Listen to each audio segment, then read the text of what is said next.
So the first player that we're going to look at from LSU, Paul Skeens. With the first pick, the Pittsburgh Pirates pick Paul Skeens. Infielder Tommy Troy. Next up, we got Matt McLean. Nolan Shanuel.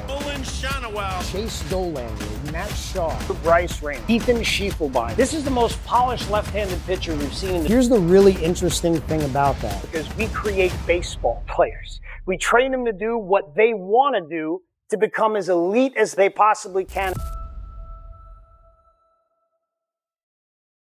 This player we're going to talk about is a high school shortstop. And this year's draft class is absolutely loaded with them. I mean, you got bloodlines and elite talent with Ethan Holiday and Eli Willits, Reggie's son. You got players like JoJo Parker, and you got Pierce and Cunningham, and you got some talented guys up the middle. But man, the guy that we're going to talk about is Billy Carlson, shortstop out of Corona High School, Seth Hernandez's teammate.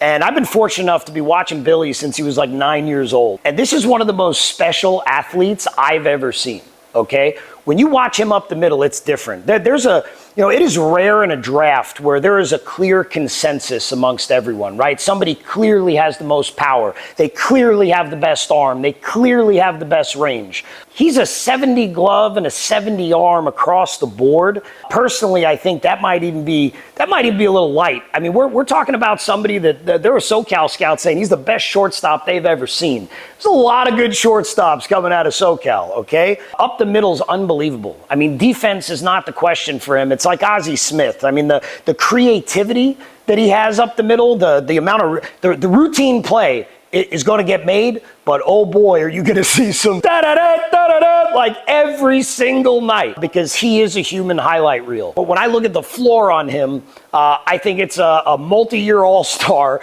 up the middle at short. And when I look at the ceiling, oh boy. And the thing is, he's not being talked about much for 1-1.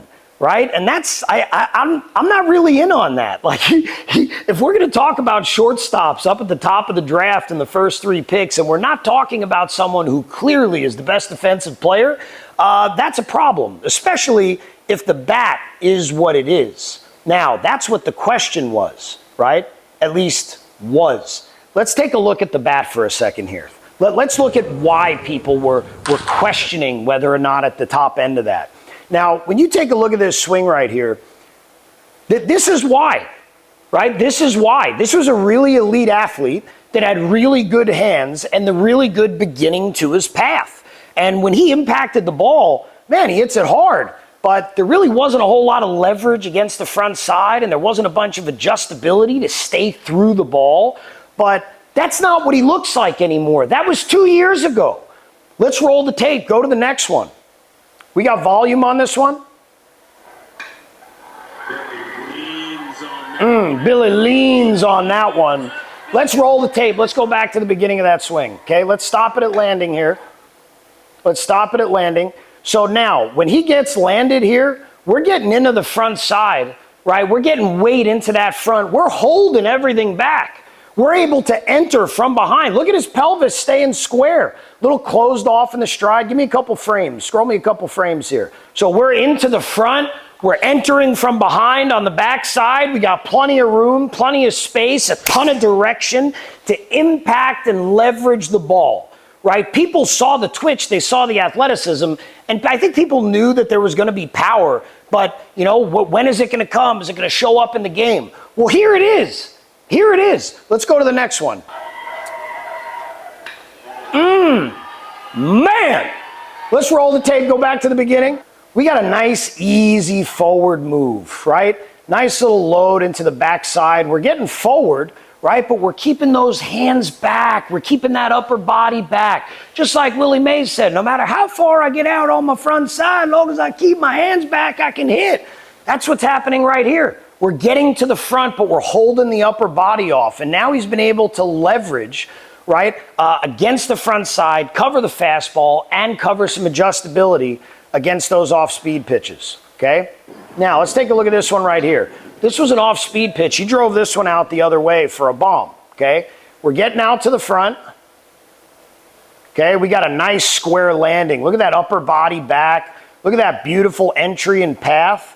And then he's able to adjust to that ball out front. and hit a bomb the other way. When you're talking about a kid like Billy, one of the things I think it's hard for people to quantify is how good of an athlete he really is, and how easy it was for him to do some of these things this year and make some of these adjustments. Here he's hitting with a 40-ounce bat that we call Goliath, right? And he's got a vest on, and he's got somebody ripping him and pulling him, really, really hard. And he's swinging a 40-ounce bat. Let's see what he does when he puts this thing on. That was the first one. That's a dry swing, right? And if we take a look at these first couple swings, this dude's got a vest on with a 40-ounce, and he's pummeling balls, right? Like he's punishing balls like that. That's to be an athlete and to be able to allow for stimulus like that to occur, for it to affect you in an even more positive way, immediately, instantaneously. That we do this stuff with guys all the time, right? It's a really effective way to get better things to show up. But how fast it shows up for him is different than everybody else. It's different. It's not the same. This was his next swing after we took the vest off.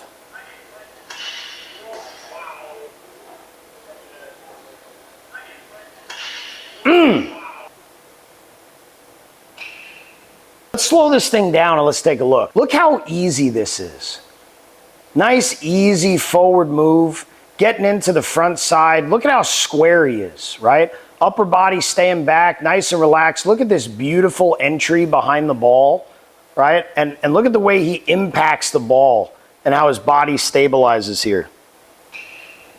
I mean, this is a really elite hitter, and that's a really elite swing.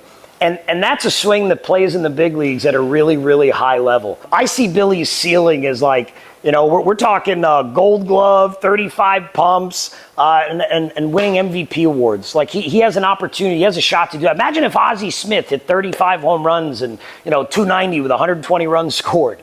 That's what we're talking about when we're looking at Billy. That's what the capability level is, right? Look how easy it is for him. This is a wide base. He's not even doing anything. This ball's hit 98 and change. Look how effortless that is. His hands are what make him special. And as he continues to learn how to dominate the swing with his hands, oh boy, are we going to continue to see even more elite swings from him. Take a look at this. That's like 105 off the bat, right? And look at this. We can rock with a wide base. He could just rock and roll, pound balls 102 like that too. Now, there's two stories that I want to tell about Billy that really kind of share a little bit more perspective about what kind of athlete he is. So when we take this vest and we put it on people, the resistance helps their brain and body understand how to load to throw their punch better and how to get to better positions to throw their punch, because you feel it. Right? Like if you're getting resisted and you can't punch against your front side because you're back here, you're going to get a better forward move to get into your front side so you can throw the punch. But how quickly he's able to adapt, I don't know if I've ever seen anything like this. What you're about to watch is a 4-movement sequence. There was no talking, there was no instruction, there was no nothing. There's just a guy holding him with bands and a vest, and he's trying to rotate water as fast as he can. Take a look at this. So that's the first one. Let's take a look and see if he learned anything from that. Watch this one. That's better than the first one. We got to a better position in the front. We held close longer in the back. Now let's take a look at these two. All we did was change the clip. First one, not bad. His first one is better than like 99% of people doing it the first time. And he still got better on the next one. Like that's 4 consecutive movements, each one better than the last. And all we did was influence it by pulling him a little bit this way and a little bit that way. It was already better than like everybody else, and it still got better. It still got better because his brain and his body are incredibly connected. Incredibly connected. The proprioception is crazy. And that brings me to the last story. I've known Billy a long time. When he comes out to Knoxville, he stays at my house, and my kids have gotten to know him. And one of the times he was out here training, I think this was December, my daughter Brooklyn was throwing a bullpen. She's softball, she plays short, she pitches, and she had a PR that day. I mean, she was in the middle of her bullpen and finishing it up, and she was like 57, 59, right? And she works really hard. She's been working really hard. And to have a couple of PRs that day, she was super excited. Billy walks in the cage. He'd just gotten done with his training, right? And he walks in the cage. He's like, that's really good. That's awesome. He's like, can I try that? And he gets the ball and he does a little hop step and throws it underhand. And he looks at the radar gun. It says 68. My daughter lost it. She was so pissed. She's like, are you kidding me? She's like, is it that easy for you? The next one was 71. The next one was 72. So you're talking about a kid who doesn't throw softballs, who doesn't train to pitch a softball, that can literally pick up a softball and throw it underhand harder than like 99% of people in the world. That's different. I would love to see, if you gave all the potential first rounders this year a softball or any kind of new skill, could they immediately pick it up and be better than everyone else, right? And that really describes Billy. When you watch him play short, that's a representation of how connected his brain and his hands are and what an elite mover he is. And that story really represents what a special athlete he is and what that proprioceptive capability is. There's a lot of talented players in this draft class, right? But I don't see anybody that necessarily has a clearly higher ceiling than he does and that has a better floor. You can't show me a guy in this draft class that's going to go win a couple of gold gloves and that's just a walk in the park. And not only is he going to do that, he's going to hit. For me, I'm looking at Seth at 1 if the Nats are looking for a pitcher, and I'm looking at 2 with Billy to the Angels. And if those are the first 2 picks, not only would it not surprise me at all, I think that's what should happen.